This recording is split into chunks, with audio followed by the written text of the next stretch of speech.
That's right, I'm driving this thing backwards. I think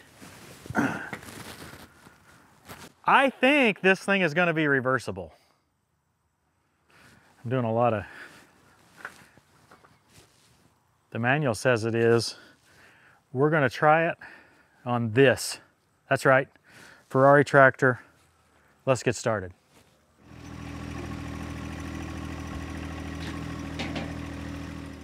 First thing I'm going to do is take this 3-point hitch assembly off with 3 bolts on each side. 6 bolts total here. Ready?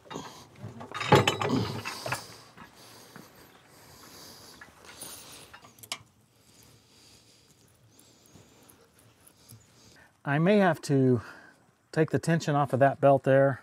I'm not sure whether I have to change this tension at all or not. But I'm going to go ahead and loosen these 4 bolts and see what happens. Actually, I guess take them all the way out. Now the question is whether I can rotate this freely. Look at that. So I'm going to take the vent out here. Looks like I may have, no, I don't have oil that full.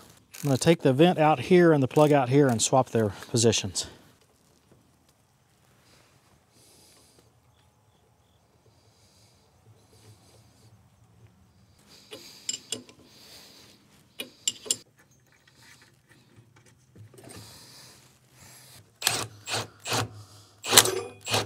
Wow.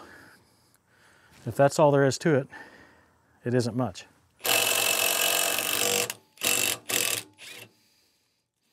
Oh, she's got enough oil. It doesn't take much in these gearboxes. They don't fill them near half full. Well, I guess it's close to half full. Okay, now we just need to put the 3-point segment back on. Okay, I got one in. Okay.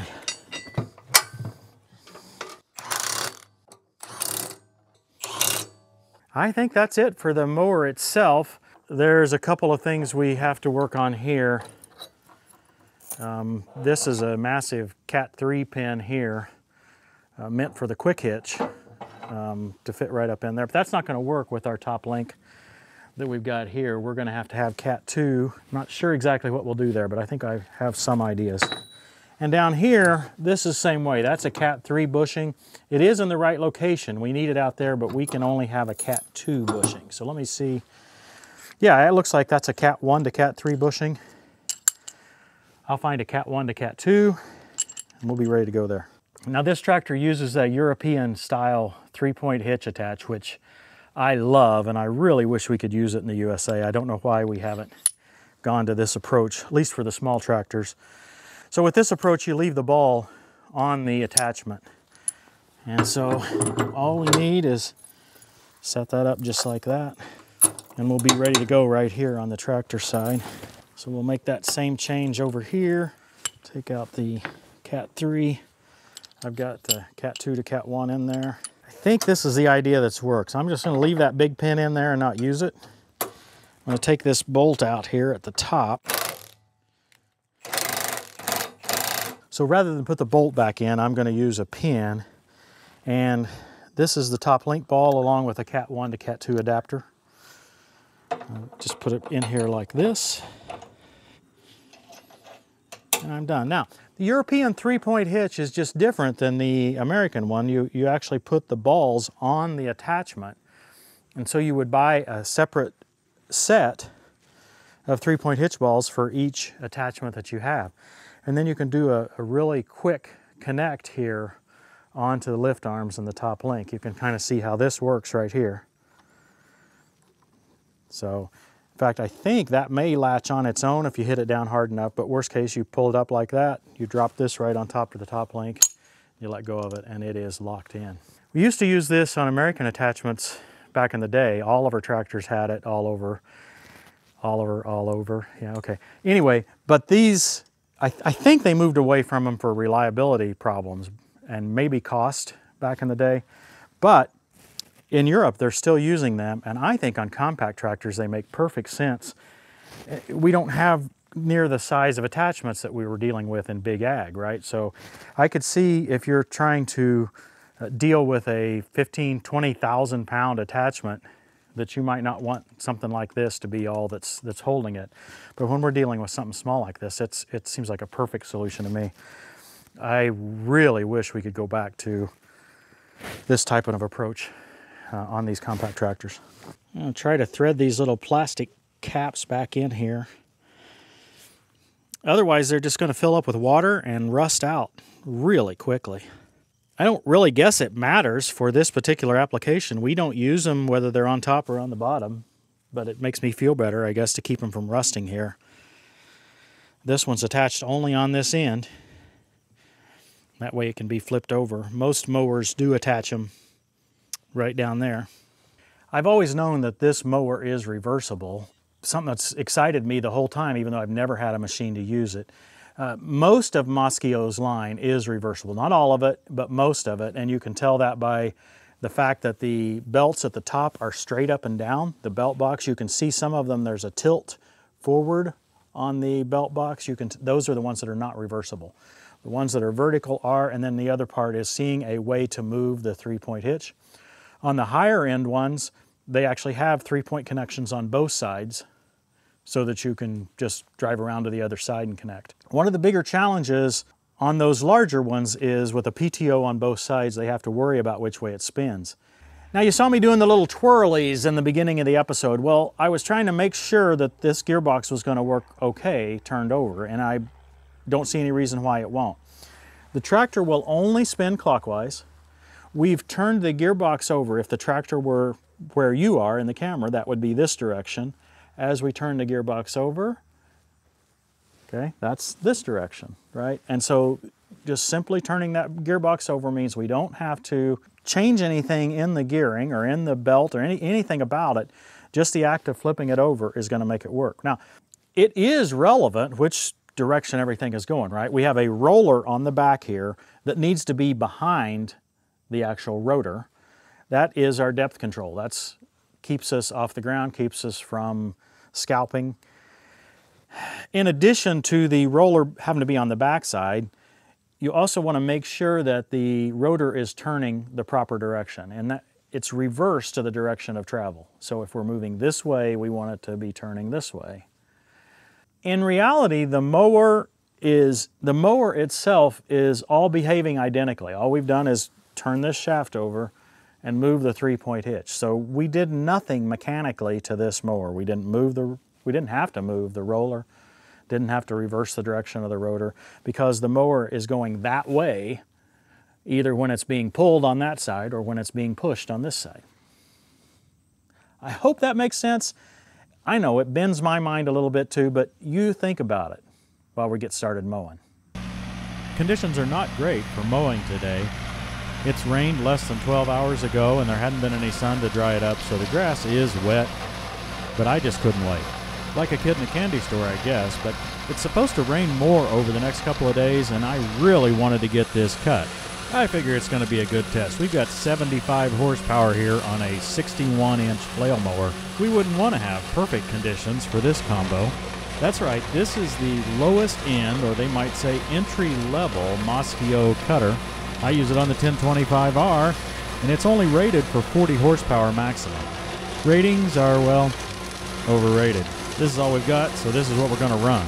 Just getting started here, I was running back and forth, and then I decided that the end with the belt drive on it might be mashing down some of the grass and weeds. So as I progress, you'll see that I start working in lands where I keep the right end of the mower into the uncut portion at all times. By the way, you can get this Birba 5-foot flail mulcher at agfolks.com. Use code TTWT for a 5% discount. This property is right down the road from our house. A neighbor wants to grow wildflowers in it. We tilled it last fall, but it was too late to seed. So we're going to try it again this fall. We'll give it a few days after this mowing, and assuming the weather cooperates, we'll get the tiller out again and give it another shot. But enough on all that. I'm sure you want to hear a little bit about this tractor. The seat, steering wheel, gauge cluster all rotates so that you can drive it either direction and be going forward. It's got a 75 horsepower Kohler diesel engine. It's built in Italy, of course. Where else would you expect a Ferrari to come from? The reversible operating station is obviously the biggest uniqueness to the machine, but another unique aspect to me is just how narrow it is. It's less than 4.5 feet wide, and that allows it to work fine with this 61-inch mulcher in front of it. Or is it behind it?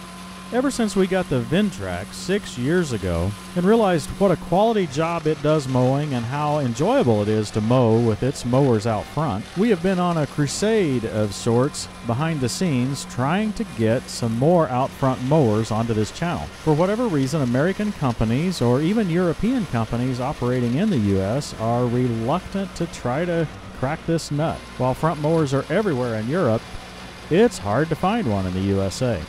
I've pushed and pulled and begged and cajoled several different companies trying to find a suitable, cost-effective solution. In fact, one of the most popular front three-point hitch manufacturers for tractors told me to take a hike. They got sick of me begging.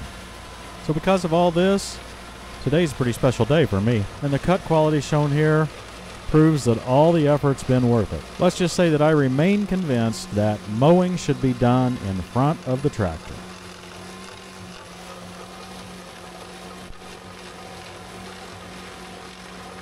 According to the tractor's speedometer, I'm running about 2 miles per hour. Perhaps I should have shortened the top link just a bit. The mower seems to be tilted forward just a little bit, and maybe that's what's causing it to drag up once in a while. However, after cutting an additional 4.5 inches off the PTO from what I've been using on other tractors, it still seems to be a little bit too long. Shortening the top link will make that situation even worse, so I'm hesitant to do anything. This is what mowing should be. This is pretty amazing. Now I'm running an EPTO mode, so my tractor RPM are at 1740, and the max RPM is like 2390 or something. So it's a long ways from full throttle. Meanwhile, I am running the PTO at about 570, sometimes 580, so I don't really want to push it any further than that. I just think it's doing a fabulous job of mulching this up. This is the first time it's been mowed all year. In fact, the last time you saw this property, we were tilling it last fall. This tractor should be able to handle a lot larger flail mower, but this is the only one I got, right? This is the only reversible one I've got, I should say. And I really wanted to go this direction because I think the magic of mowing is hitting the grass before you hit it with your tires. Got some giant ragweed here. In southern Illinois, we would call these horseweeds. I think there's a pile of soil here too. But anyway, it doesn't do a perfect job cutting these. Now these are more of a common ragweed here, I think. And once in a while it leaves a couple of those sticking up. This grass, it just makes it disappear. Any sort of a brush cutter on a smaller horsepower tractor would just leave a lot of uncut grass, or cut but not mulched grass. Now we are not going to do a full review of this machine in this particular episode. In fact, I'm not sure we'll do a complete review of this machine. We've only got it for a few weeks here. If everything works out, we will get an updated version of this tractor next year. And at that point, we intend to do a deeper dive into some of the specific features. One of the reasons we don't want to go into a deep review on this tractor is because it's 2 years old. Yeah, it's brand new. It's spent most of its time in at trade shows. It's only got 20.9 hours on it right now. But there's a lot newer design coming out, or maybe it's already out, and we don't have a chance to get that yet. But I don't think it would be fair for me to criticize this one when, from my understanding, a lot of my criticisms may already be addressed. Having said this, I will mention a couple of things that are obvious already. This is a gear drive transmission. This particular one is a standard gear, although it's synchronized. It's got 3 levers here for the gear shift. It's got 4 ranges and then 4 gears within each range. And then the 3rd lever is the shuttle, front and rear shuttle. So 16 speeds, they are synchronized. Big pile of dead grass here. Ooh. Looks like he's been piling his grass here all summer. So you've watched this channel a lot, you'll know that I would prefer some sort of a variable speed transmission for mowing. Plenty happy with hydrostatic transmission for that, but I'm sure that I would be happy with a CVT as well. What I see with this transmission is that by going constant speed, when I get into some lighter conditions like I'm in right here, it's not easy for me to speed up. Yeah, with the synchronized aspect, I could clutch and shift, but I don't know, that's not very comfortable. We first showed you this tractor at the National Farm Machinery Show in Louisville in the spring, I believe in February of 2024. Ken from Bolt on Hooks and I took a look at this tractor and played with it for a few minutes, but it's never the same just to look at them on a trade show floor as it is to actually be able to use it in a real application.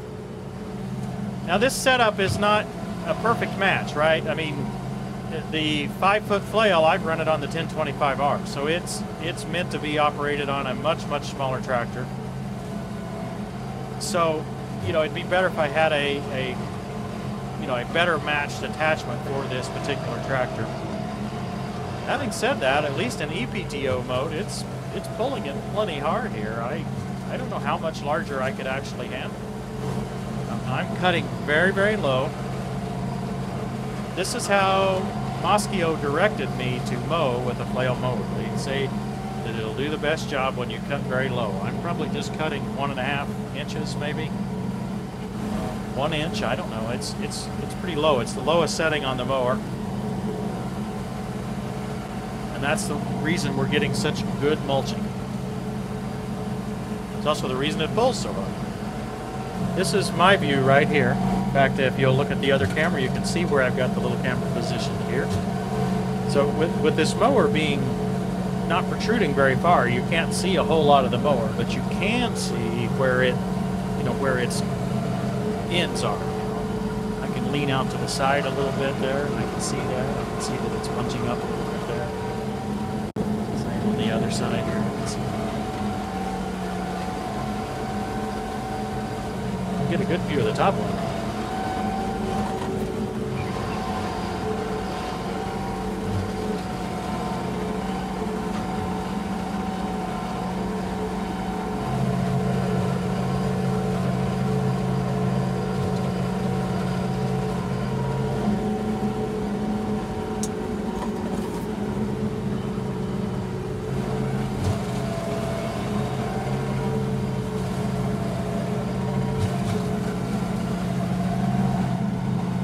At work over there.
Sprinkling more.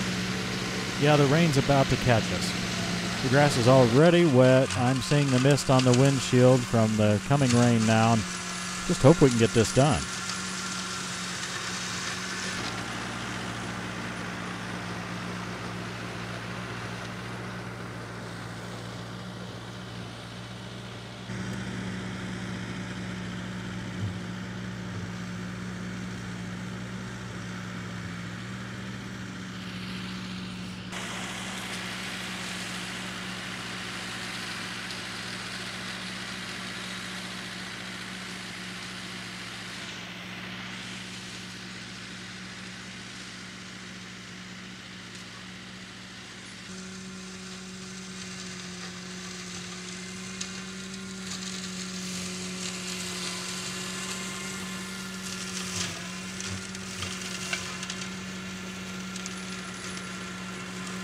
Well, I hope that was enough to whet your appetite.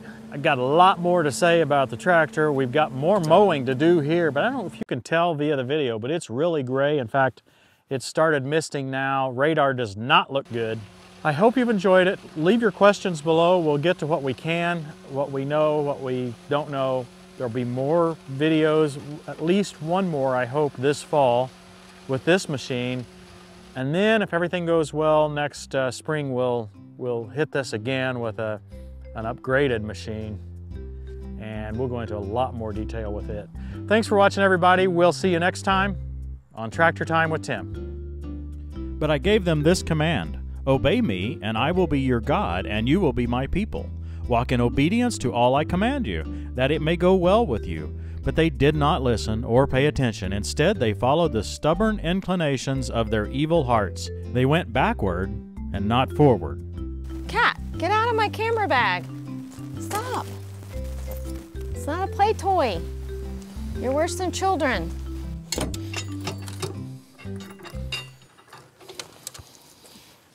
Oh, stop it. Stop. You're going to earn you a trip inside.